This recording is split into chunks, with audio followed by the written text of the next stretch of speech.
market risks. Read all scheme-related documents carefully.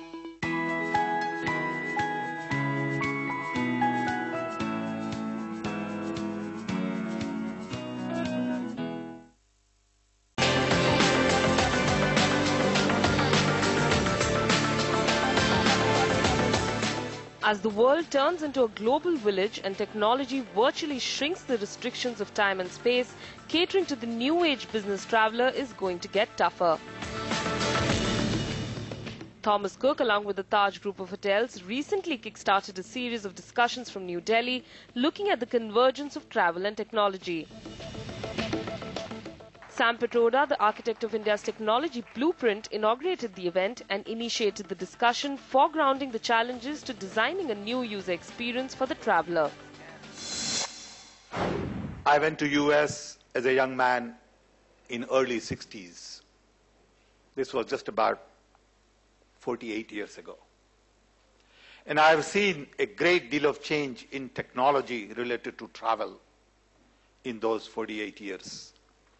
And I have been directly or indirectly a party to it. Today, mainly because of internet and web, almost everything we do is essentially obsolete. In a sense, mobile phones, smartphones, wireless, 3G, data, fiber optics give you a whole different experience during travel.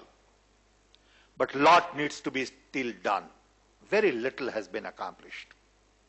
If I was to design information system for traveler today, it would be very different from the information systems we have today. Today we are putting patch on top of a patch based on what already exists. If you had a clean slate in today's technology, cloud computing, open source, mobility, high-speed data, you'll probably design user experience very differently. Scenario today is very different than one in the past.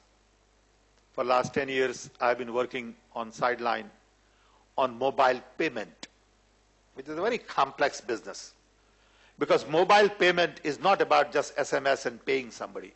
It's about creating platform where mobile operators, merchants, banks create whole different ecosystem for virtual payment, physical payment, with all kinds of different payment instruments. Prepaid, credit card, debit card, cash, P2P, coupons, ticketing. For example, there was time I had 2 million miles on British Airways. What do you do with these 2 million miles on British Airways? But the key element to me was that, is that on my balance sheet? Have I paid tax on it? What kind of a transaction is this? Is that 2 million mile cash? Is it on my asset? We haven't figured all this out yet. So when you look at payment of tomorrow, it will integrate coupons, ticketing, points like this, and you'll be able to exchange. And that's the kind of robust payment platform that is possible today. So technology is far ahead of our ability to use it. And I can tell you in travel also, IT technology is way out there. It'll take us about 10 years to understand the potential of it.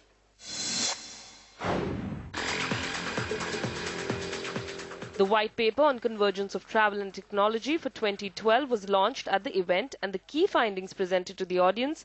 Here's an excerpt. The culmination of the report was 4 months of research. Basically, we banked on the collective knowledge of domain experts, industry experts, futuristic thinkers, social media experts, and we used tools like LinkedIn, we used the World Wide Web, we used personal networks to reach out to these people, gather the information through teleconferences, we did web questionnaires, we did survey questionnaires which were physical in nature, And finally, we surveyed 1537 travelers at different airports in the country. We surveyed 11 international airlines and all the 3 leading GDSs in this country. Information communication technologies is driving travel. The tenets of travel transaction have undergone a huge change. Earlier, travel had a specific place. You had a specific time, a 9:30 to 5:30 shop. You wanted specific sets of information, and you wanted it in a brochure or a format which was easily digestible. That entire thing has changed. And what has changed in this whole thing is the evolution of the wireless and 3G networks, as was spoken by the panel. What has changed is that the contours have expanded. So what we've done is we've put a 3-dimensional image there in terms of time, in terms of space, and in terms of information. So what has resulted as a result of wireless technologies gaining shape is that people are using technology more and more and shrinking the concept of time and space. So hence, information today is being pulled by the travelers rather than a push mode of information going through. This is expanding the contours, and what is happening is the entire sphere is itself undergoing a huge transformation.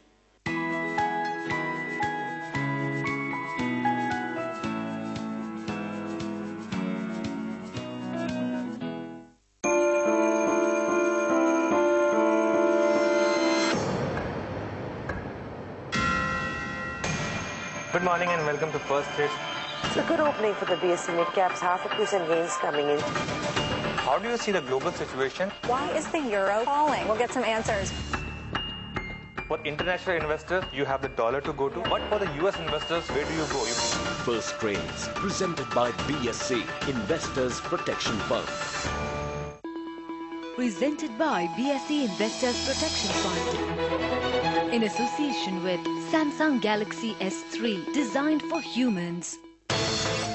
A brand new phone from Nokia, PureView 808. Nokia has clearly done a great job with the 41-megapixel sensor. All about owning a Harley and a look at 2 very special bikes from the Diana family. We catch up with the world-famous magician Cyril Takayama. And it's my first time in India.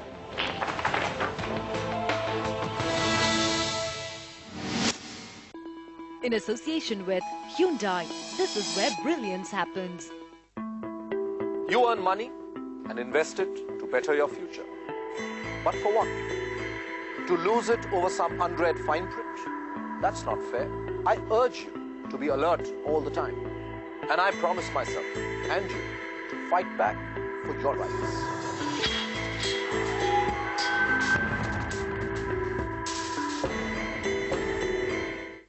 Brought to you by Reliance Mutual Fund. Mutual fund investments are subject to market risks. Read all scheme-related documents carefully.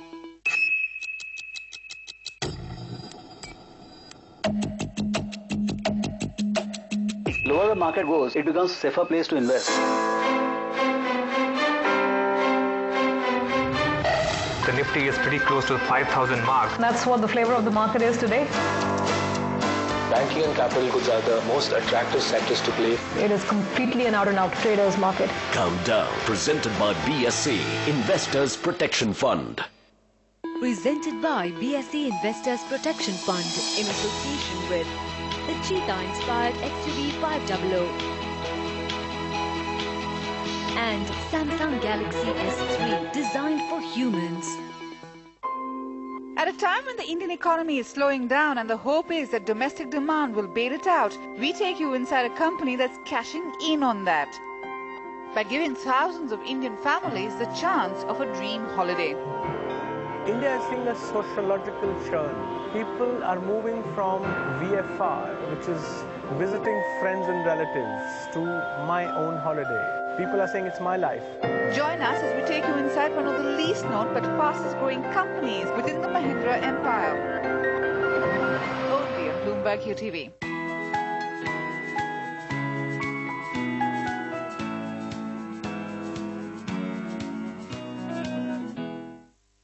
And the technology has to... The event brought together various stakeholders from the industry to discuss the end-to-end user experience, and in a panel discussion moderated by Bloomberg UTV's Priyal Gulyani, industry experts shared notes and discussed strategies to adopt technology to the business of travel. It's quite evolving times as far as the Indian traveler is concerned and the corporate travel is concerned. We are going through some challenging times. 2008 was when we talked about the industry and the question about the entire economic condition and the recession having an impact on the travel industry. So while we talk about technology and whether we're using technology for an Indian traveler because he's become more demanding as far as the experience that he seeks, or the fact that the various comfort levels that he's looking at when he's looking for a booking of an airline or looking for his stay in a hotel and so on and so forth. We're also talking about how we can manage or cut costs in this time, which has become the most crucial factor when we talk about the conditions and the challenging times that we are living in. So let me just start and understand with first round of thoughts with first Rakshit, to begin with you.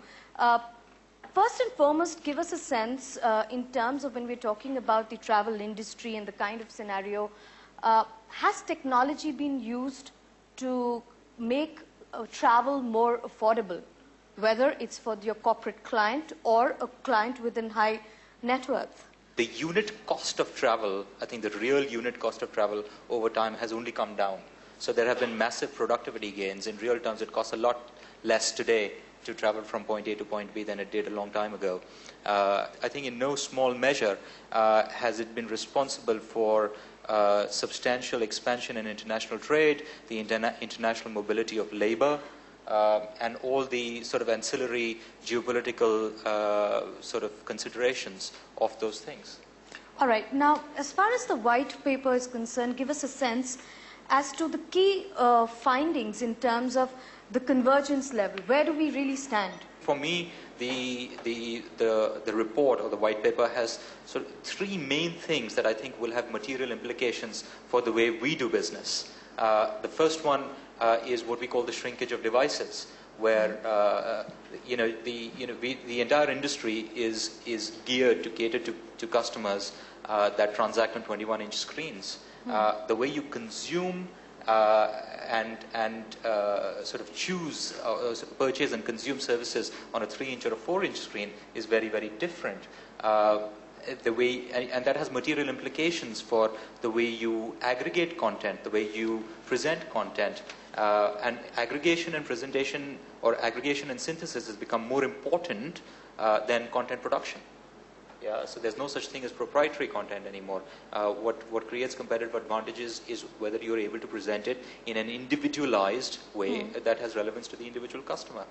The second thing is we know for sure that the customer is much more susceptible to sort of social media and peer reviews than traditional marketing messages. So it's no longer effective for me to stand up and shout at the top of my voice that I'm very good at what I do, because the customer isn't listening to me. He's almost sort of, it's almost the converse, which is if I was to say that, I would lose credibility. I need other people to tell him that, people that he trusts to tell him that. So online social media, online reputation management is becoming an imperative. And that's really, really important. And the third thing is that in corporate travel particularly, the people that are making the policy decisions, of the suits like me, are actually much closer to the obsolescence end of the spectrum than the actual user is. So the user has better kit, has better technical skills, is more evolved, understands the options and alternatives better than policymakers in a lot of modern corporate environments. But we are afraid to give the user the power to choose, the power to decide. And I think going forward, we might not have that choice. That choice. All right. Let me bring in Gaurav. Gaurav, you are looking at a corporate. You're planning as far as procuring what, the entire services domain is concerned. What goes in your mind? What are the key criteria that you're looking at? And for you as a consumer, what are the challenges that you're facing in terms of the technology coming in the way or being a boon? Speaking on behalf of my company, basically, we are propagating technology, basically. We moved to this kind of technological platform a couple of months back, and we have already started seeing the results, basically, favorable kind of results. So I would agree, basically, to most of the points which Rakshit mentioned. But there is one point which remains, which was always there, which is customer basically wants only a couple of things, basically, which were always there. These requirements were always there. we are talking of cost-effective transactions, we are talking of quality, we are talking of serviceability. So technology was there, it needed to be fine-tuned basically. And as he rightly said, there are providers who are willing to offer this technology, but the penetration, especially in corporate sector, is very less. It's only about 2-3% basically. So lot needs to be done basically at the corporate end also to imbibe this technology, because it actually yields a good amount of results. Okay, let me get in Saurabh here. So, as far as your industry is concerned, of course, it's the experience, the service, which takes, the most important aspect as far as your business is concerned. Technology there, where is it becomes critical for you? I think for us, in terms of technology, it's made us come closer to the customer. That's one. In terms of if I go through the distribution model is big, it's made us get our distribution costs lower. Some of the panelists don't agree to that, but for us, we've seen the experience. It's quicker and cheaper. So in times of crisis or in times of boom, I can get to my customer instantly, right now, right here. And we've seen customers, in our industry, the what we call a booking window has shrunk over the years. Today, people are booking hotel rooms 24 hours out, maybe 8 hours out. They land at the airport and start booking. So we've seen those changes happening thanks to technology. As I was mentioning, I think one of the big things for us is that the cost of doing business has come down. Cost of procuring business has come down due to technology enhancements happening. But being a labor-intensive industry, we still feel that the technology has helped us better the experience that a customer has. It has overall given him a better look and feel and a much fresher, cleaner product that we are providing today.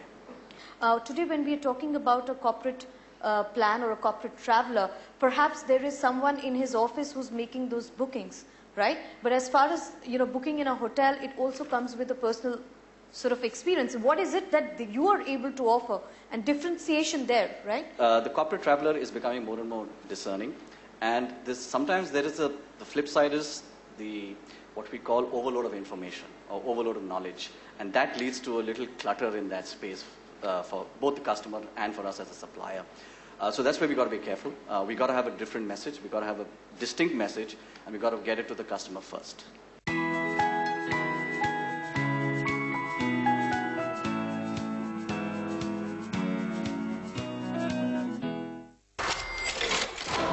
Standoffs over Reliance's Krishna Godavari Basin gas has led the government to review the entire production sharing contract mechanism. The Rangarajan-led committee actually listed out what are the flaws in this particular model. The view most committee members are now taking, this mechanism ought to be perhaps scrapped. So what could be the alternative mechanisms? You could have an operator coming in, doing the exploration work for a fee and getting out of it. The alternative is to engage an explorer of international repute, and he bears the exploration risk, and after that the government takes the profits.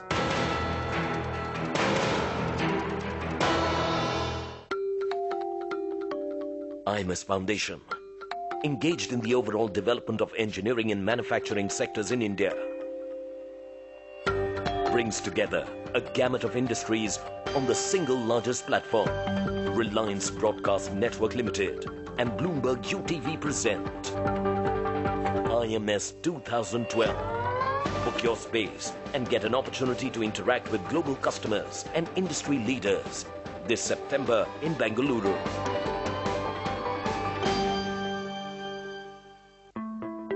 Frauds, how do they happen? And what are their consequences? Who is the ultimate sufferer? Of course you, the consumer, the investor. But now, these cheats can run, but they cannot hide. Because our in-depth investigation will reveal the truth. We will keep a constant vigil on these fraudsters. So come join us and let's fight back.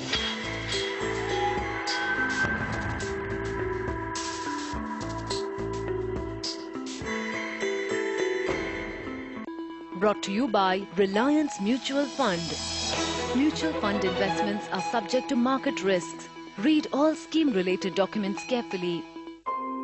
At a time when the Indian economy is slowing down and the hope is that domestic demand will bail it out, we take you inside a company that's cashing in on that by giving thousands of Indian families the chance of a dream holiday. India is seeing a sociological churn. People are moving from VFR, which is visiting friends and relatives, to my own holiday. People are saying it's my life. Join us as we take you inside one of the least known but fastest growing companies within the Mahindra empire. Only on Bloomberg UTV.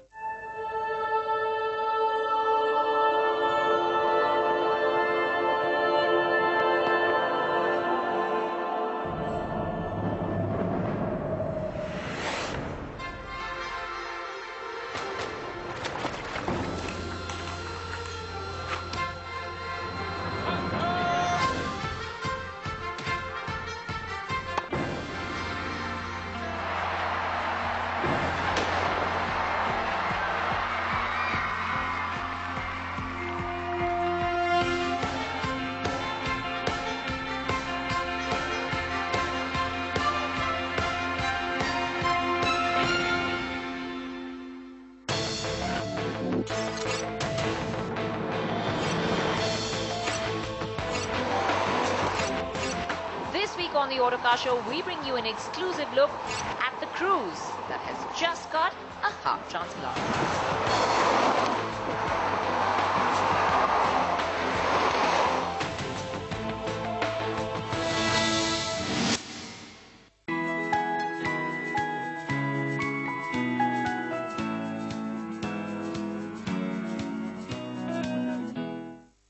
When we're talking about you representing one of the flagship airlines of United Kingdom, and today when we are talking about the two big events that are happening in UK, you're looking at inviting and sort of attracting tourists to UK. Is there any way that technology has changed as we use it today versus what we used in terms of you to reach out to that audience to, cater to your requirements?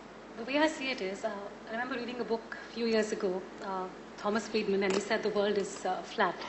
And he talked about various flatness. And I think he said the biggest one was technology. And I think that holds very, very true as far as the airline space is concerned. The important thing over here is when we talk of the customer, and we've talked about customer experience, and we talk about reaching out to the customer, I think the first important thing is to understand the customer's change today. We have digital natives, as we call them. It's a whole me generation. And as an airline, how do I cater to that customer segment? How do I move away from selling an airline a seat as a commodity to something which is more individualistic, something which is more personal?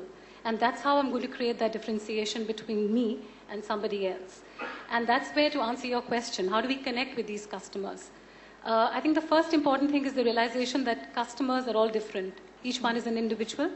And I think one size doesn't fit all. And I think that's what I think is critical over here when we talk about technology and how does technology converge when it comes to the travel space or airline industry. I think it's about understanding that even in the two broad categories, we may say premium or business traveler and leisure traveler, even in those two broad categories, there are various subsets, and they're different. So I think that's the first important thing that we need to understand as any service provider or being in the service industry. The second important thing is that once we have this data, how do we manage this data? And then how do we reach out to these customers who are so connected, well-informed? What kind of channels do we use? Do we use the traditional channels? Or do we look at social media? Do we look at the younger, so to call the younger generation, the next gen travelers? For us in particular, it's about value creation and how do we kind of create that value and how do we involve the customer. So for us, technology in the airline space is about innovation and how do we use technology to engage with our customers. And how much are we innovating in India? Definitely we are. I think that's, I can speak from our organization's perspective. I think technology is one area that we're really investing in. We put the customer at the heart of the business, and it's about what the customer wants. So to just give you an example, throughout last year, we've been running these various innovation forums where we've actually called customers and had interactive sessions with customers to say, what is next-gen flying? And then see how technology can deliver that. So for us, it would mean mobile apps. It would mean interacting with customers through data management, through iPads. It could be about looking at, we have this whole program which is called the Know Me program. It's about knowing the customer and how we use that data and manage that data effectively. And then once you've done that, then how you communicate with them becomes relatively simpler, because then you know what appeals to the customer. Naveen, let me get you in here. You know, payment solution is something which has been a very, very critical factor as far as the ease of a consumer looking at, using these solutions are concerned. As far as when you come into the picture, give us a sense of the kind of value add that you have been able to bring in terms of technology. So I believe that one, we have eased the way the consumer can transfer the value for the purchase itself. It's become much easier. I mean, you don't need to actually go to a shop to first make a payment and then pick up the goods. You can do it online. You can do it on your 4-inch mobile phone screen or your 21-inch, a laptop screen or whatever. Very soon, probably you will even be able to do it on your TV when the smart TVs are there, and you will be able to shop on your television as well. The other is more specifically from the corporate point of view. We provide not only the mechanism of transferring value, we actually provide a reverse mechanism of transfer of data from the merchants to the corporate. And that makes it more seamless for the corporate and the employees at the corporate to be able to charge off their expenses and to be able to claim it, when they are filing their statements of expenses. So for instance, for a lot of airline transactions in India, we today are able to transfer information either from the airline itself or from the travel agency with which you are booking the transaction back to the corporate customer. Okay. And where it's